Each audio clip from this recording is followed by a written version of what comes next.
1903 година е важна година, нели за нас, се случило Илинденското востание, 10 дена, Крушевска република. Меѓутоа, е важна година воопшто за човештвото, бидејќи таа година, некаде декември, браќата Рајт, после многу обиди, кои инаку биле произведувачи на велосипеди, после многу обиди, успеале со своето летало, со својот рачно изработен авион, да се кренат во воздух на 150 метри висина и останале летале цели 59 секунди. Да.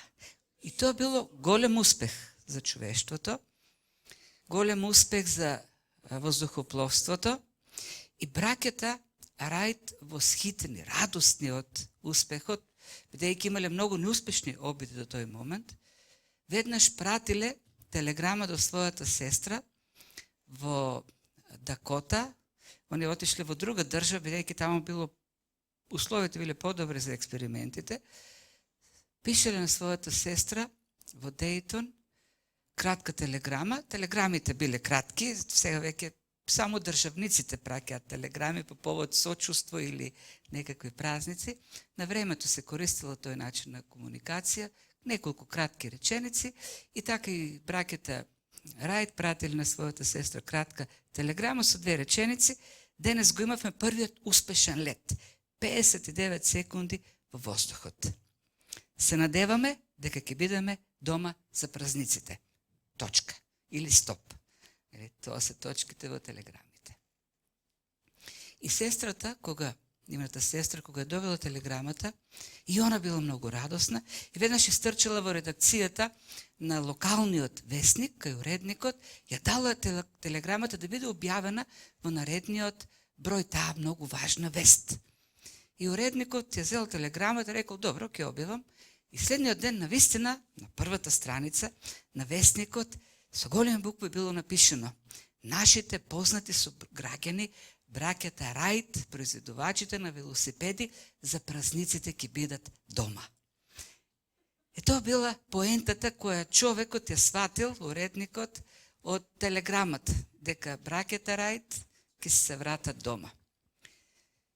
Сега, имајќи ја во предвид неговата перспектива, може би не било тоа многу важен настан. За нас е смешно денес, бидејќи поминале 100 години, знаеме што значат авионите во превозот, во војните, во војната индустрија и така натаму.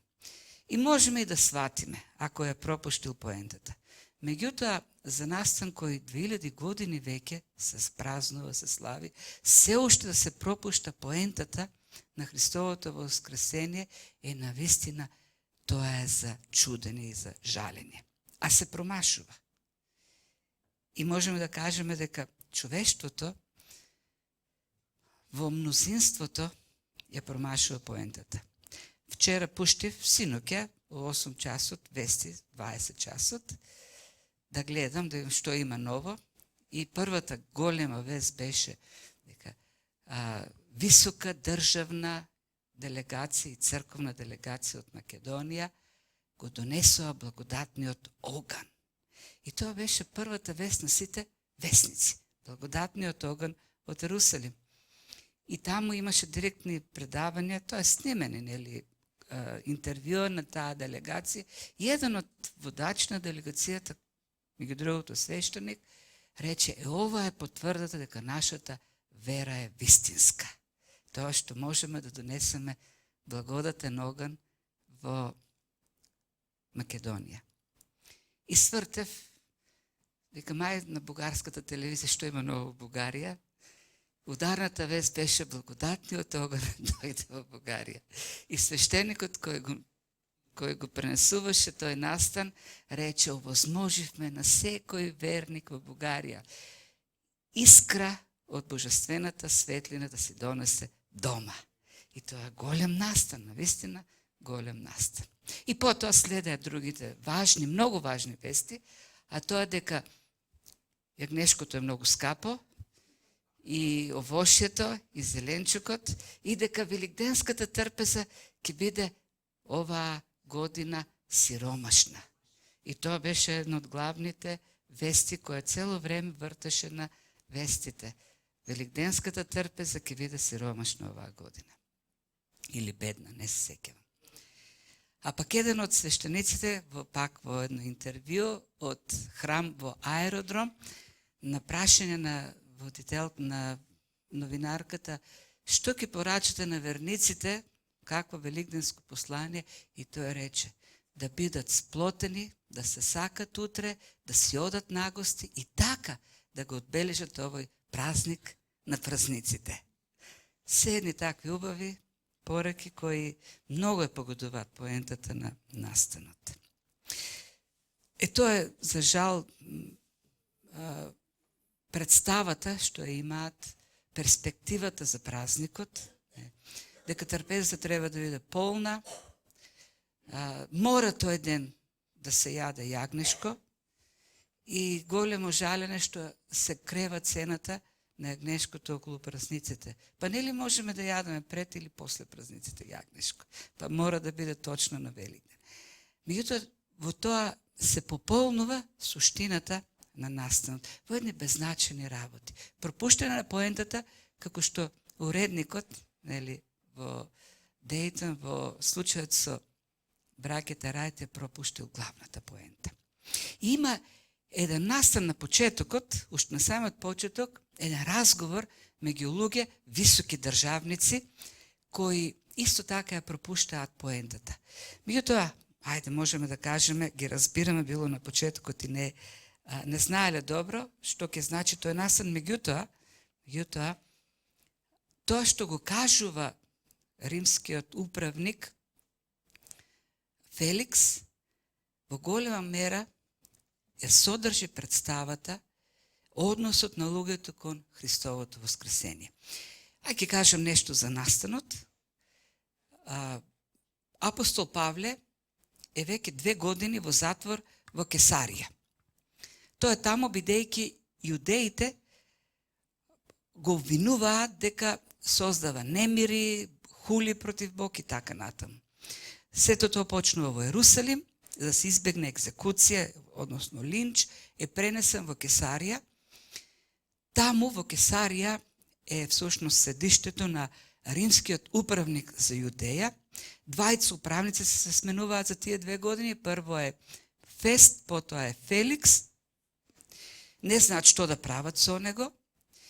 Додека кога веќе Феликс станува управник на, тоест Фест, се извинувам, Порци Фест, вториот управник, додека кога тој станува управник, го взима повторно предметот на Павле и искористува една посета на неговиот дом од неговата сестра Берника, која пак е сопруга на тогашниот јудејски цар Ирод, Агрипа.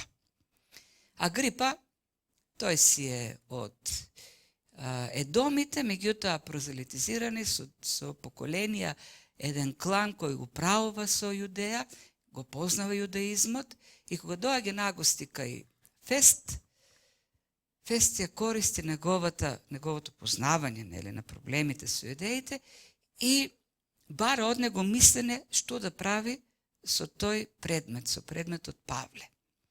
И во 2 стиха е некако представена суштината на проблемот. Тој таму вели во 25 глава на Делата на апостолите, во 19 и 20 стих. Кога застанаа околу него обвинителите, има мисли на јудеите, не изнесоа никакво обвинение против него, како што јас предпоставував. Туку против него имаа некакви препирки околу нивното верување и за некој си Исус, кој умрел и за кого Павле вели дека е жив. Фест во кратки црти го представува предметот и од неговото разбирање, неговиот став за Христовото воскресение, тој изнесува неколку гледишта кои се типични за мнозинството на човештвото и денес и биле такви низ историјата на христијанството. Прво, за него тој предмет, тој настан, тој случај воопшто не е важен. Тоа е нешто неважно што се случило. Вели, јас очекував кога дојдоа со обвинувања, тие да бидат некакви сериозни обвинувања, да е некаква сериозна работа. Например, очекував кога дојде да кажат зашто мене ме ангажираат еден римски управник кој е надлежен за важните судски дела, јас очекував да дојдат и да кажат Павле е револуционер кој подготвува терористи во пустинјата да ме симнат мене од власт или да се кренат против Нерон и така натаму. Тоа е сериозна работа. Сериозна работа е мојата власт, сериозна работа е римската власт. А тоа што некој се таму умрел и воскреснал, тоа не е воопшто важно. Тоа се неважни работи. Ми го ангажираат времето со нешто кое не е воопшто важно. И ако се случише тоа денес, таа средба меѓу Фест и Агрипа, новинарите сигурно ќе напишаа на високо државно ниво се сретнаа римскиот и јудејскиот управник, разговараа за многу важни теми, политичката ситуација и така натаму, и можеби некаде таму на крајот и спомнаа за некој неважен судски процес. Тоа е разбирањето на Фест за воскресението на Исус Христос. Дека некој си таму умрел, ама сега некој тврди дека воскреснал. И тоа е гледиштето на светот за воскресението. И денес. Христос воскресна од мртвите. Ама поважно е денес цената на пазар. Поважно дали ќе имам дома на трпезата јагне. Тоа е поважно. Или дроп сарма. Или дали ќе се собереме да го отпразнуваме заедно. Сите тие нешто се поважни отколку суштината. Дали мојата вера, дали моето срце е право пред оној кој воскресна од мртвите и кој еден ден ќе суди на база на таа негова жртва, која е за спасение или отврлање на таа жртва за суд. Воскресението е неважна работа. Тоа е настан кој не ги засега многу луѓето. Зошто? И продолжува Фест и вели, имаа неколку препирки околу нивното верување. Со други зборови, тој вели, едни има еден став, Павле имаше друг став, меѓутоа тоа е прашање на ставови. Сепак ние сме во Римската империја која дава слобода. Рим ја дозволува слободата на вера. Секој си има право да верува дали Христос воскреснал или се уште е мртов. Тоа е личен став на човекот. Секој ја има таа слобода да си реши дали Христос воскреснал или пак Христос се уште е мртов. И ти немаш право да го наметнуваш твојот став на мене, како што јас нема да го наметнувам на тебе мојот став. И зошто е тоа така? Бидејќи, и тука продолжува Фест, нели, околу нивното верување имаа препирки. И тука користи оној збор деизидеимонија, кој има и позитивно, меѓутоа во случајот има негативно значење и всушност, ако би го превеле, тие споре околу нивните суеверија. Суеверие или деизидеимонија во смисла на нешто кое ти го веруваш, нели, но никако тоа не се врзува со конкретен настан, со фактички настан, со нешто што историски се случило, со нешто што е реално. Туку тоа е во областа на твоите верувања. Секој си има некакво верување. Воскресението на Христос или отфрлањето е личен став на секој човек, бидејќи тоа е тема на верување. Нема суштина реална, фактичка, просто едноставно тоа си е верувањето на човекот. Страв од духовни работи или пак отфрлен на тој страв и така натаму. И денес, она што го кажува овдека Фест, тоа е прашање на суеверие, на лично верување на човекот, личен став, не е променето и денес. Повеќето луѓе така се однесуваат кон Христовото воскресение. Се што е во рамките на верата, тоа е некакво соеверие, личен став. Ако се работи за еволуција, нели, ако прашањето е за еволуцијата, тогаш тоа е наука. И тука нема спорење. Тоа е тема во учебниците, тоа треба да се учи. Иако не е докажано како наука, тоа е наука. Меѓутоа, ако е креационизам, тоа веќе е прашање на вера.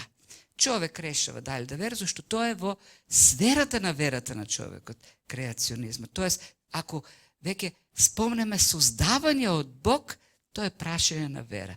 Ако кажеме дека е Дарвин, тоа веќе е наука. И во таквата поделба, црно-бело, воскресението на Христос влегува во темата во областа на верата. И Фест вели, тоа е прашање на верата и нас не засега тоа да го решаваме. И сето тоа е така, продолжува Фест, бидејќи тие во суштина е некој си Исус кој умрел. Тоест, спорот околу некој водач, а таму на Блискиот Исток, во Израел, во Јудеја, во околината, во целиот тој регион на древниот Близок Исток, такви водачи ги има купишта. Зошто? Зашто постојано сјава некој водач, духовен, кој представува некакво учење, луѓето ги тргнат и тој не е поинаков од сите тие останати. Само што тој отишел малку подалеку. Тој дури во неговиот фанатизам самиот се осудил на смрт, прифатил и на крајот да биде и убиен. Тоа е ставот за Исус на Фест. Еден од водачите какви што ги имало, духовни водачи како што ги имало многу во тоа време, како што и денес обично се говори за Христос. Да, ќе се признае неговото постоење. Да, дури ќе кажат, многу бил така, голем водач. Да, бил и многу морален. Тој има многу високо морално учење. Но само еден од останатите учители, дури повеќето, мнозинство велат, но Конфуција го надминува во тој поглед. Тоа е уште поголем од него. И така, Великден останува во главата на луѓето, или тој празник во кој се одбележува воскресението на Исус како е многу убав празник. Навистина убав празник. Сега не читам веќе многу слабо Фейсбук, но знам минатите години постовите што беа објавувани, беа врска со празникот Великден, кој символизира воскресение, со едно убаво место во календарот, годишниот календар, кога се околу нас оживува и растителниот и животинскиот свет. И така Великден представува символика и идеја за нов живот, за воскресение, нова надеж и така натаму. Се и убава можност да се видиме со луѓето, да имаме свечна трпеза. Тоа се нештата околу која се фокусираат луѓето и го пропуштаат вистинската поента. А Павле кој е осуден, кога го судат, бидејќи тврди дека Исус воскреснал, ја дава онаа вистинска христијанска поента, која во секој поглед е поинаква од оно што Фест ја представува. Што е навистина воскресението Христово? Не е воопшто неважен настан, туку напротив, воскресението е темелот, основата, структурата, она на што се крепи целото христијанство.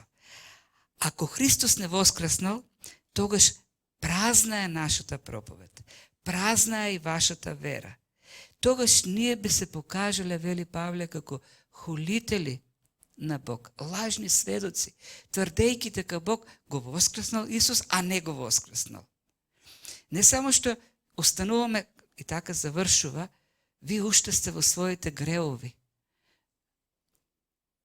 Бидејќи сведочевме против Бог, дека го воскреснал Христос, кога што не го воскреснал, ако навистина мртвите не воскреснуваат. Зашто ако мртвите не воскреснуваат, и Христос не воскреснал. Ако па Христос не воскреснал, напразна е верата ваша, вие сте уште во своите гревови. напразно проповедаме, и не само што напразно, така залудно проповедаме измислени приказни, туку ние уште повеќе додаваме на нашите гревови.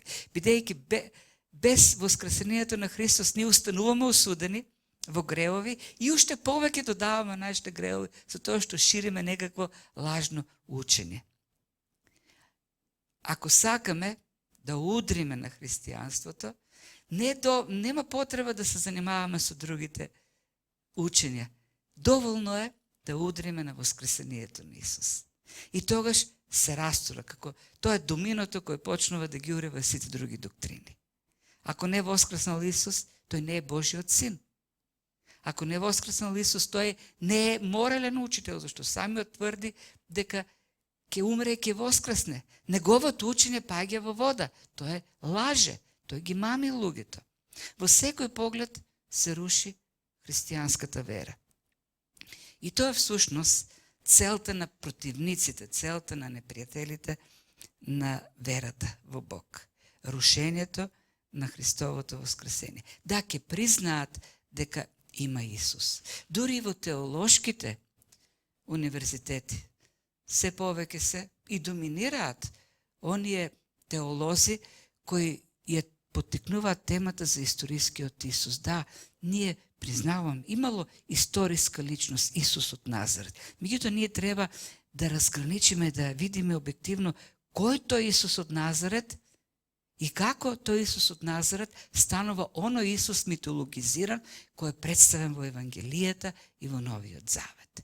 Тоест, треба сега да ги земеме тие новозаветни книги и да расчистиме се оно што е басни, бајки и така да стигнеме до вистинскиот, историскиот Исус. Не им пречи на луѓето историскиот Исус. Не им пречи признавање дека имало некој кој учел и така натаму. Меѓутоа, пречи учењето дека тој воскреснал од мртвите, зашто тоа потврдува дека тој е навистина Синот Божи.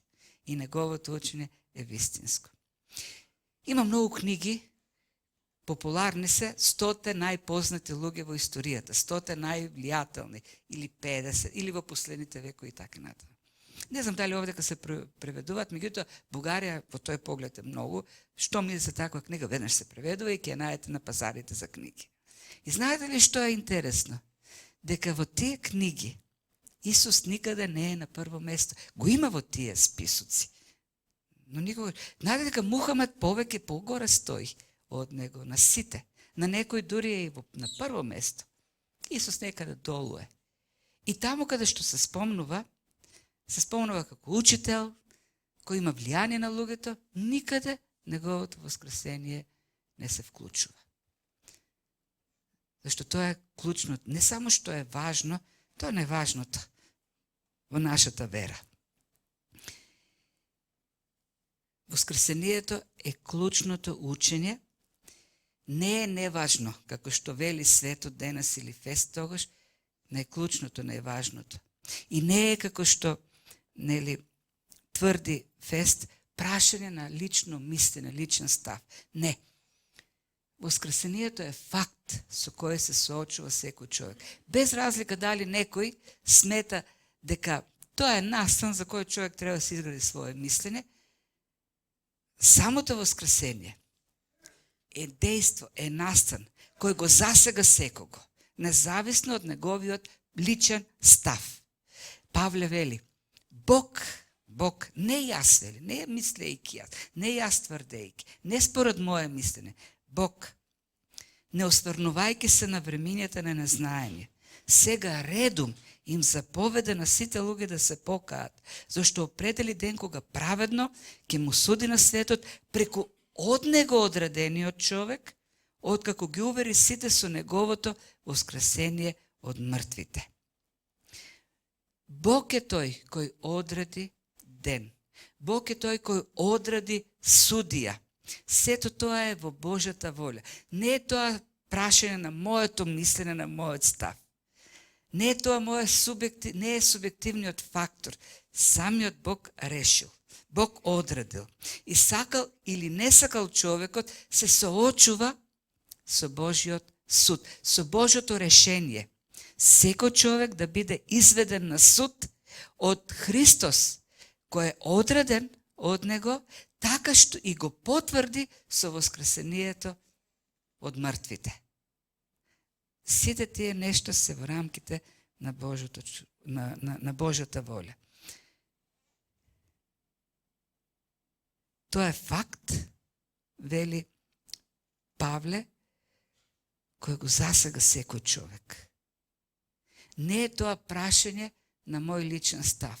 Да, ти можеш да мислиш дека тоа е нешто за кого ти треба свој личен привод, независно од другите став, да си имаш, меѓутоа, тоа нема да те ослободи од Божјата волја, ти да застанеш еден пред него и да одговараш каков став си зазел за неговото воскресение. И зошто е тоа така? Затоа што воскресението не е прашање на соеверие, на вера, туку тоа е факт, историски потврден факт. Павле вели, и тука зборот не е вели, тврди на тој судски процес. Павле тврдеше, и ако вие го видите неговата заштита која има и во Ерусалим, и пред римскиот управник, тој тврди со докази дека Христос воскреснал. И основниот доказ што тој го дава е неговото лично сведоштво. Тој вели, јас се сретнав со него. И тој таму го раскажува случајот пред Дамаск, кога светлина го огрева, го ослепува. И кога тој паѓа на земјата, и кога слуша глас, и тој вели, јас, кој имав супер кариера во јудаизмот, по успешно од сите останати, напредував повеќе од останатите, бев верен на традицијата, на моите предци повеќе од останатите и толку ревностен што ги гонев христијаните да ги убивам. После средбата со тој воскреснат Исус се оставив како измет и се посветив на Христос. Никој човек не би направил таков пресврт ако нема реално искуство животно. Има така како велат, имал халуцинација, му тежела на совеста смртта на многуте христијани и од сонцето, жешкото сонце во Дамаск, почнал да халуцинира. Ами што да кажеме за апостолите? Па тие апостоли беа собрани во Ерусалим, заклучени, плашејќи се од јудеите да не им направат нешто, депресирани во страв. И наеднаш им се појавува Христос и им вели мир вам. И сега одете по светот, примете го Духот. И тие оплашени луѓе наеднаш така се охрабрија што го свртеа светот наопаку. Така го обвинуваат Павле, мислам дека беше во Солун. Го свртеа светот наопаку. Неколку една шака уплашени луѓе. Кој би доживел таква промена ако не е сведок на таков настан? Има многу други сведоштва кои ја побиваат она тврдење дека, обвинение дека христијанство, воскресението е само прашање на вера. Прашање на личен избор на човекот. Празниот гроб. Да, има теории кои се обидуваат да го обяснат. Но на крајот на краишта никој не го најде телото. Дури ако беше украдено, како што велат од римските војници, над римските војници имаше предпоставени кои по секоја цена сака да го решат тој проблем, дури и по цената да ги убијат тие римски војници. Бидејќи воскресението не е прашање на суеверие, на верување, туку факт, историски факт. И тоа е така, бидејќи Исус Христос е вечен Божи Син. Тој не е некој од обичните луѓе кои ширеле некакво верување, сакајќи да привлечат следбеници и така да промовират своја идеологија. Христос се потврдува како Божиот Син, уникатен. Тој е оној тој е Божиот Син, кој беше даден од Отецот за секој што верува во него, да не загине, туку да има вечен живот. Христос се роди, Синот Божи се воплоти, се ограничи во човечка природа. Живееше совршен живот, токму за тој настан на крстот да биде совршената жртва за грешниот човек. На крстот да донесе спасение од гревот, спасение од оној суд кој Бог го одреди за секој човек преку Христос. Преку Христос да биде и судот, но преку Христос да биде и спасението. Секој што верува во таа жртва да биде спасен. Секој во таа жртва да добија правда. Бидејќи Христос на крстот стана грев, ние која нашата суштина е грев да стане суштина на правда. И тоа е суштината, и тоа е важно, тоа е клучното. И тоа е основното, кој не сме да се пропушти. Во Христос на неговата жртва и воскресението од смртта.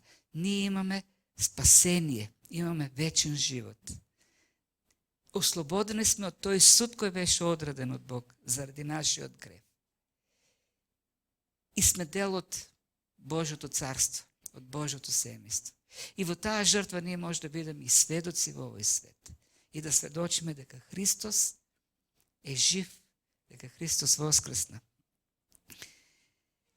Зашто секој на крајот на краиштата, без разлика каков е неговиот став, дали Великден е само в празник, можност да се види со луѓе, да е касне храна, да се почувства така, да почувства празнично расположение, додека се останато е неважно, или пак гледа на Христос како на воскресението како на најважен настан, во секој случај воскресението има го засега секој човек. И затоа е важно. И тоа е нашето предупредување. И во овие денови, кога луѓето се сега така во една еуфорија од празникот, нашата одговорност е прво ние самите да се испитаме. Дали Великден е можност да дојдеме на црква, да видиме програма, да запееме некоја песна и да заборавиме, да го пропуштиме важното во празникот. Дали нашиот однос, дали наше срце се прави пред Господ? Дали навистина ние се надеваме единствено на Христос како нашето спасение? И дали ние во Христос се доближуваме се повеќе преку Духот? Дали тој навистина живе во нас и го изобразува својот лик, својот карактер? Или пак останатите работи се важни за нас. Оние споредните, беззначајните се суштината на овој празник. И суштината понатамо во нашиот живот. Знаете ли дека е и водачите, еврејските водачи кои го обвинуваат Павле, имале многу докази. Имале докази. Тие самите расширија лага дека римјаните, дека учениците го украли, го сокрили телото. Им платили на римските војници да ја шират таа лага. Има доволно докази.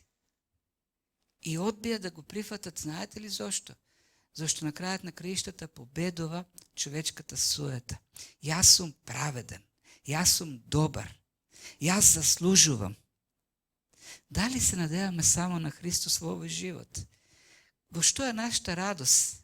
Кога ќе станеме наутро, тоа што сме Божјо дете, за кого Христос плати цена да станеме такви, или пак ќе погледаме дали дошле пари на сметката, платата, дојде ќе имаме сега да купиме нешто за Великден, зашто уште не беше исплатена платата.